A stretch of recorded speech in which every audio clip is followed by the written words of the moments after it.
Hey y'all, welcome to BC Calculus. So, the first thing on our list of things to do is to realize that we are not on the first page of these notes. I believe this is either the fourth or the fifth page if you have the full packet. So we're going to start with properties of limits. And all of this looks like gibberish, but I promise it is not as weird as it looks. So I'm going to talk about this first one as an example. If you look here, all it really says is that the limit of the sums equals the sum of the limits. That's all that really says. So I've given an example out at the right to illustrate that.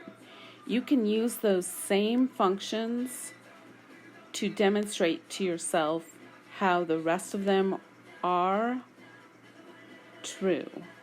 So, number 2, the limit of the difference is the same as the difference of the limits. Number 3, the limit of the products is the same as the product of the limits. The quotient rule also states that the limit of the quotients is the same as the quotient of the limits. And this fifth one, I'm going to write a little bit about. Okay, on this fifth one, you can take that little constant out. So this right here doesn't affect the value at all. Either way, if you look at both the stuff on the left-hand side of the equal sign, you are going to get 6, and the stuff on the right-hand side of the equal sign, you're also going to get 6. So this particular one seems to trip people up the most. It shows up the most too. The power rule states that the limit of the functions to a power is the same as, I think I said it backwards. The limit, I don't know how to say that. Somebody help me out. I wish we were in the classroom. We all do. The function to a power, the limit of the function to a power is the same as the limit to that power. I think I said it right. I can't English very well. Number 7, this one is a lot.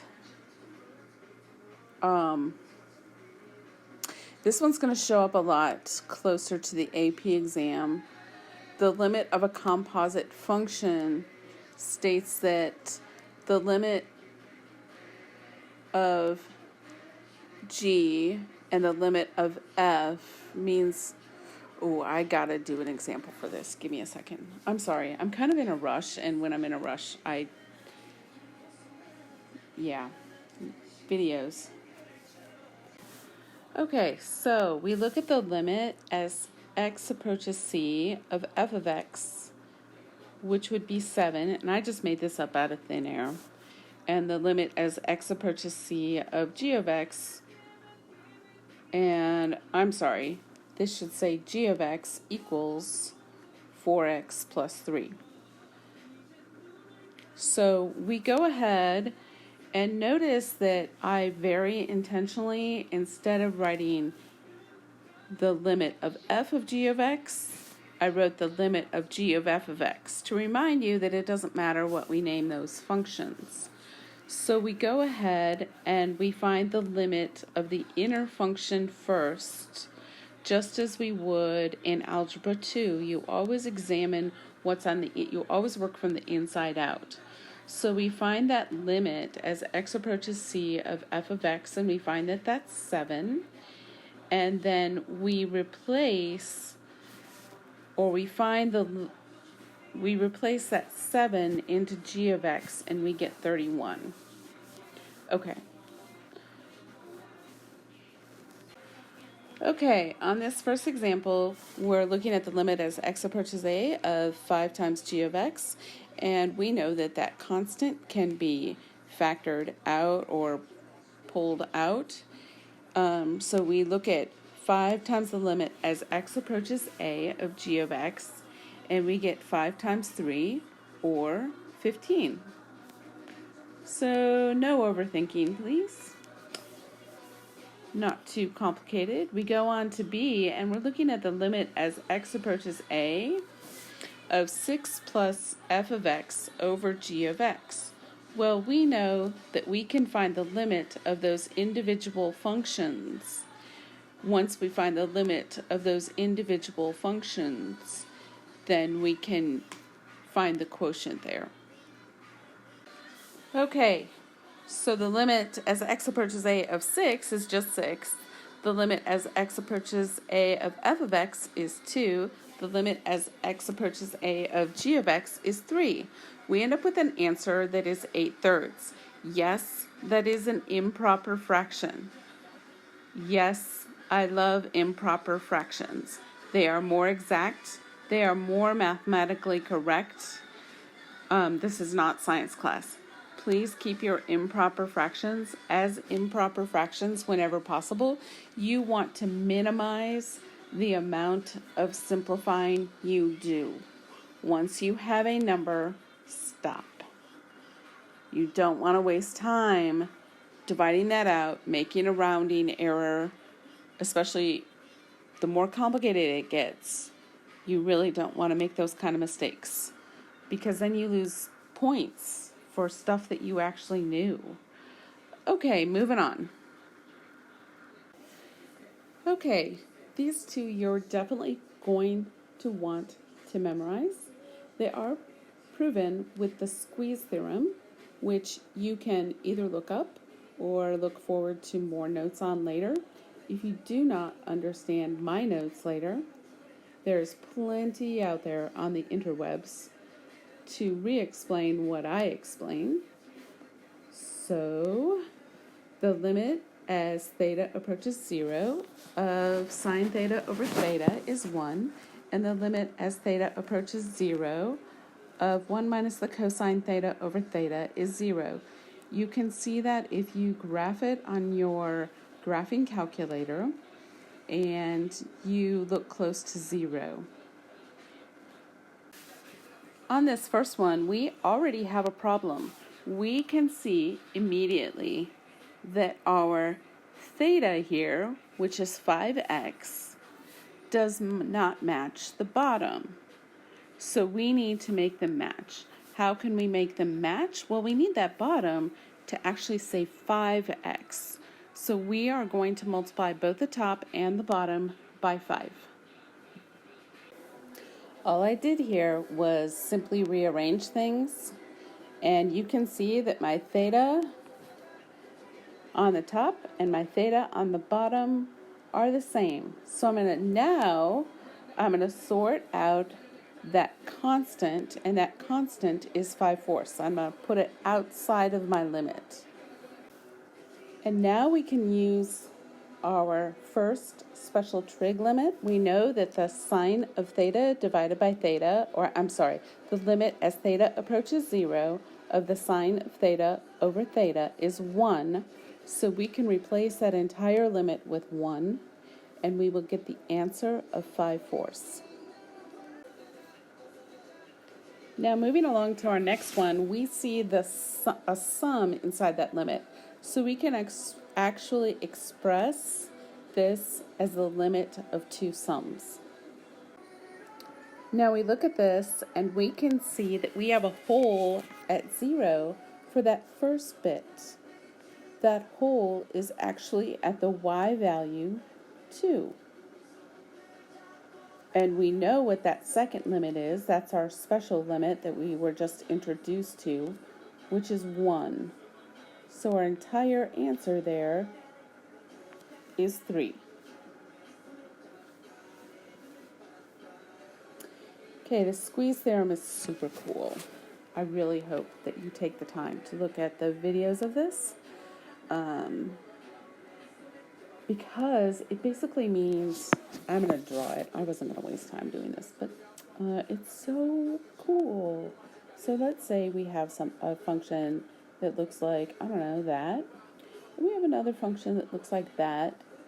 And we're trying to find this limit right there. Well, that limit is going to take on the same value as the top function, which we'll call f of x, and the bottom function, which we'll call g of x. I'm sorry, I realized I talked about some things without actually writing them down. So we've got some random function in between them. Let's make it look really crazy. It doesn't matter. It's always between them. If it's always between them, it's going to have the same limit as the two of them. So that is what is officially said at the top. And there's a little sketcheroo with Marty language that is not written down. Your official language is up here. Capiche? Okay, so we're going to move on to this example. Maybe it'll become as clear as mud with the example. So looking at this rough sketch here, you can see that this f of x, which is our darkest function, is actually always contained in between y equals x squared plus 2 and y equals 2, just as it says in the if statement. Oh, poop. I pushed the wrong button. Right, just as it says up here in this statement. Okay, so we're looking at that, and we need to figure out what the limit is as x approaches 0. Well, lo and behold, the limit as x approaches 0 for 2, just y equals 2, is actually 2. And the limit as x approaches 0 of x squared plus 2, I almost wrote 0, is also 2. So it stands to reason that the function in between those two functions would also have the same limit. So this is what I said out loud, and this is what it all means. So this limit in between them must also be 2. Now, I want to warn you that oftentimes AP teachers skip over this, but last year there was an A-B question on this, and I think it showed up the year before too.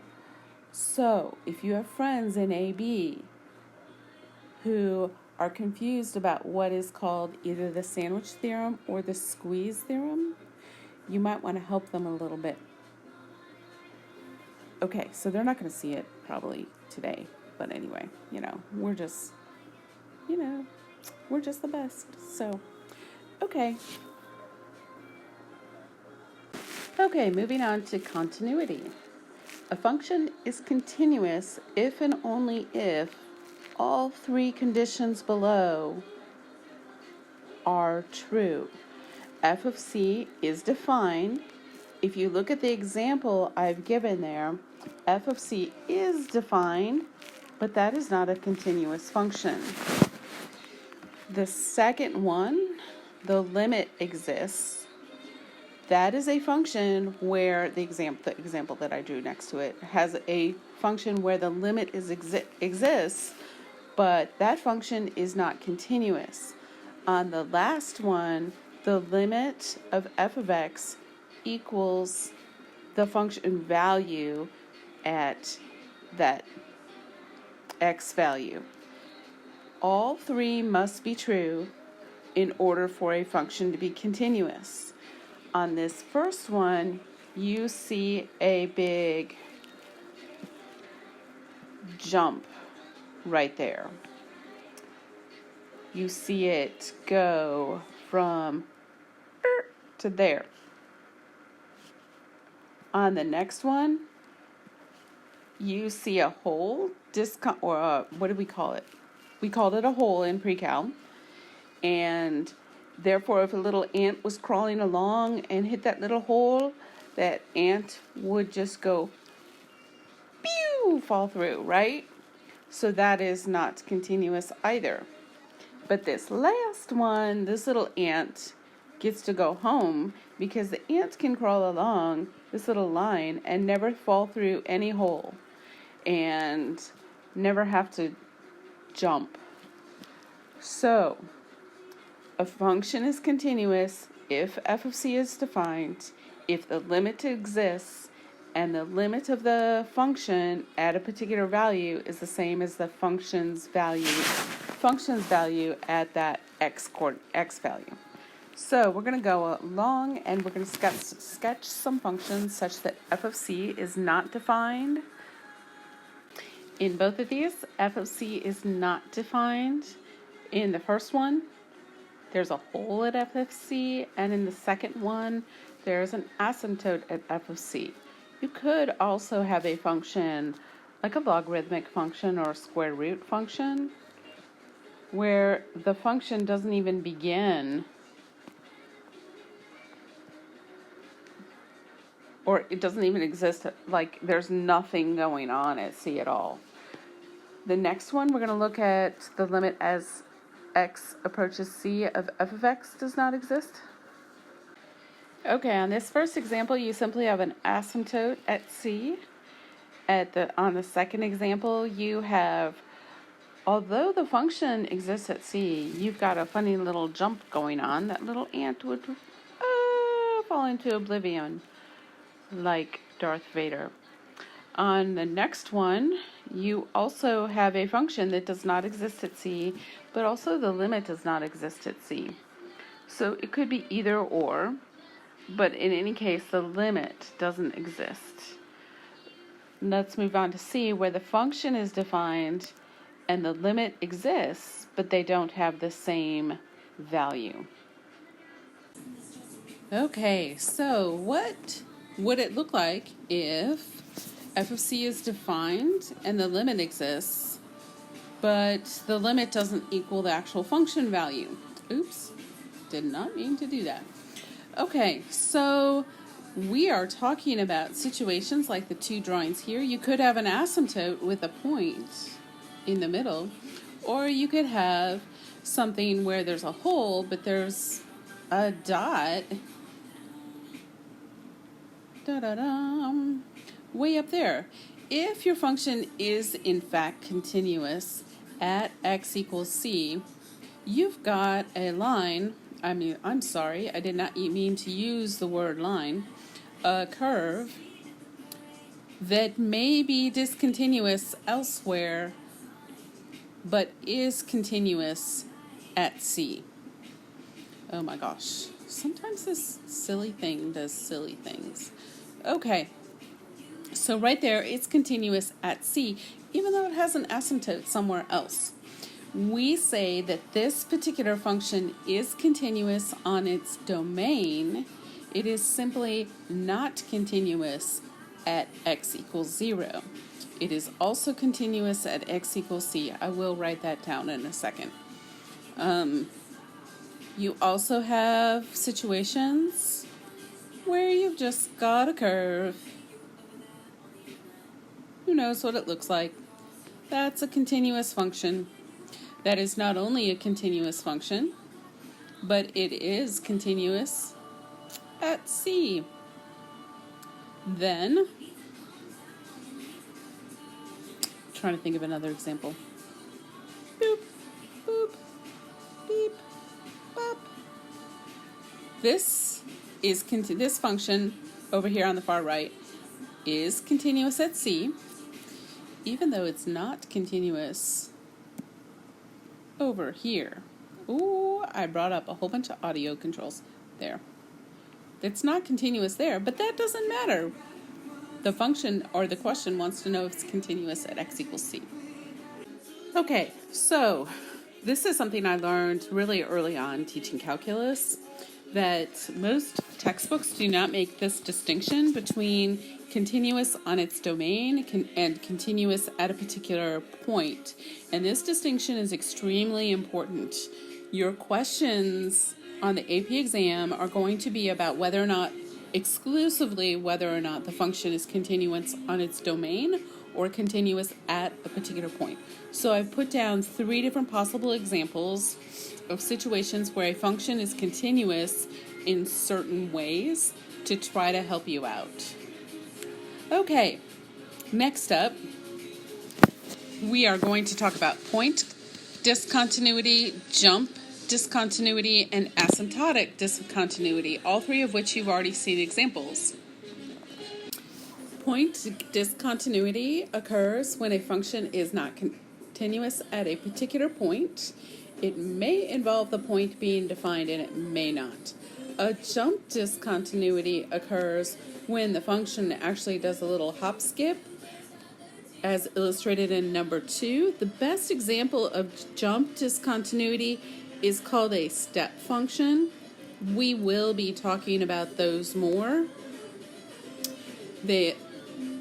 This was described in one of the PDFs in your homework. So, for some reason, there were 2 different versions of that homework running around. So we're just going to come back to that and talk about step functions later on in the course.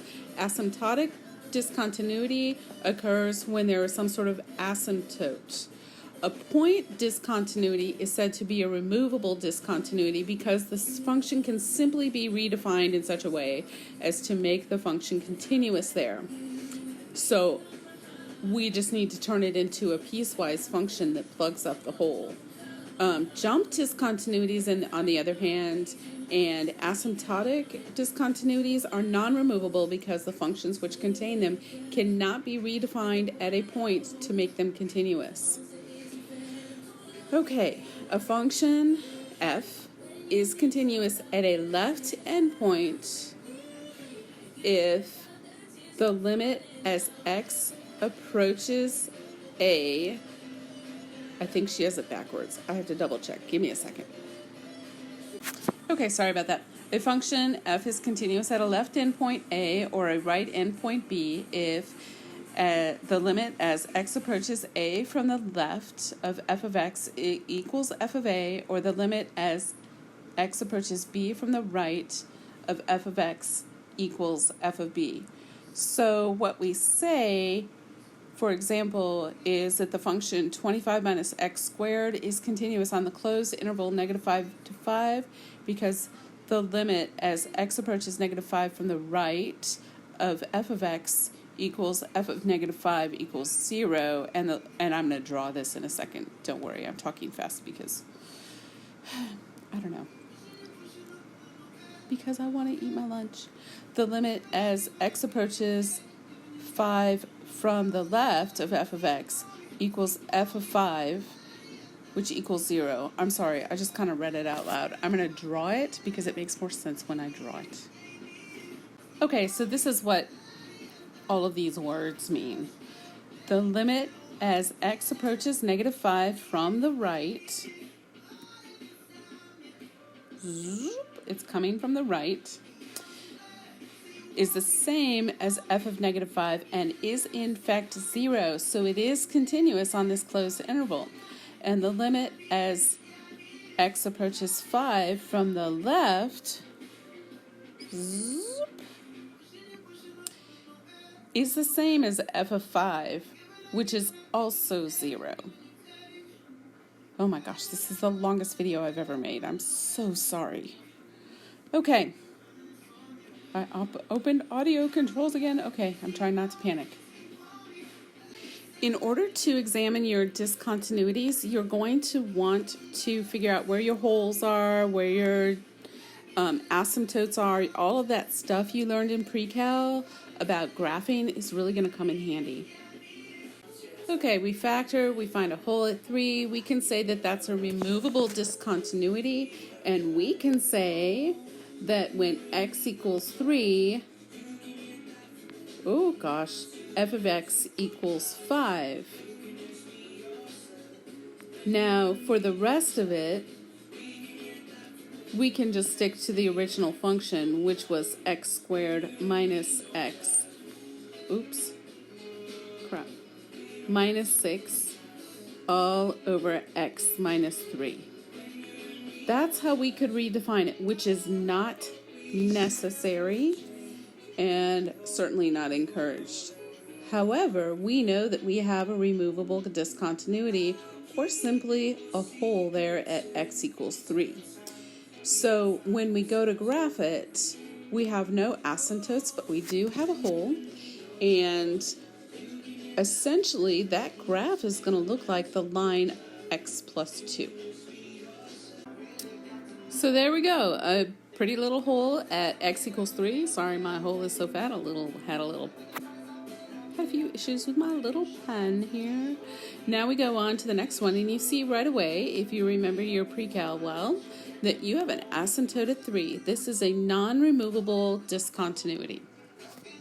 I'm so sorry. I forgot to actually write down that that was a point discontinuity. So there we go. An asymptotic discontinuity at x equals 3, and it is non-removable. Now, I'd also like to point out that I am not being super particular with these sketches. Up until this class, you probably had to do a lot of things, label your x and your y axis, indicate your scale, yada yada, which I still try to do, but sometimes it's not really a critical piece of the whole thing. On this next one, holy cow, we have, I can't erase, we have a, a radical function, and nothing very exciting is happening there. And this particular function, so I know I did it backwards, just so you know. If you look at this function is continuous on its domain. It does not have any kind of discontinuities at all. So there we go. It is continuous on its domain. There's nothing exciting going on there. But this next one, be super careful when you graph it. And there we have what we call a jump discontinuity at x equals 1. It is also non-removable. Okay, so I just reread my directions, and I also realized that we were supposed to redefine the function. The only one where we could redefine the function was A. I did that and I erased it. If you want to go back and see it, that's fine, but it's actually not that important. Okay, so we have everything classified as continuous or discontinuous. At what points they are continuous or discontinuous. We defined their specific discontinuity, and we graphed all of them. So we are done with that little bit. Moving on. Oh gosh, we could do them again if we wanted to. Now we're going to get to this one, and this one is important. So if you are low on bandwidth, I want you to push pause in your actual lives, go take a break, and come back to this problem. This is the single most important problem of the whole bunch. So a function will be continuous at x equals 2 if, let's see, how can I talk about this? This part right here equals this part right here when x equals 2. It sounds simple now. I will put it on every test, or not every test, but a lot of tests, and people will always get confused. It's also on the AP exam, usually. I I've never seen an AP exam without it. So we go in and we look at f of 2 for both sides. 2 plus 3 would have to be equal to k times 2 plus 6. Now I want you to think about why I can do that. The limit from the left has to equal the limit for the right from the right in order for it to be continuous. So 5 has to equal 2k plus 6, or negative 1 has to equal 2k. So that means that k equals negative 1/2. Sorry, that was a little bit of a messy negative 1. And once we've done that, we're going to be able to create a continuous graph. Okay, sorry about the grid lines. I couldn't make that work. Oh, I can't even erase it. So, yeah. So the grid lines are there because I couldn't make my pen work. But as you can see, that function is continuous. There's no need to draw a hole at the point 2, 5 because we've plugged up that hole with the first part of that whole function. And we've been able to create a continuous function solved for k, and you will be expected to do that on the first test. And guess what? We're done. Oh my gosh. I hope if you have questions, you will either come in for tutoring, text me to set up an appointment, whatever you need. Y'all take care. Bye.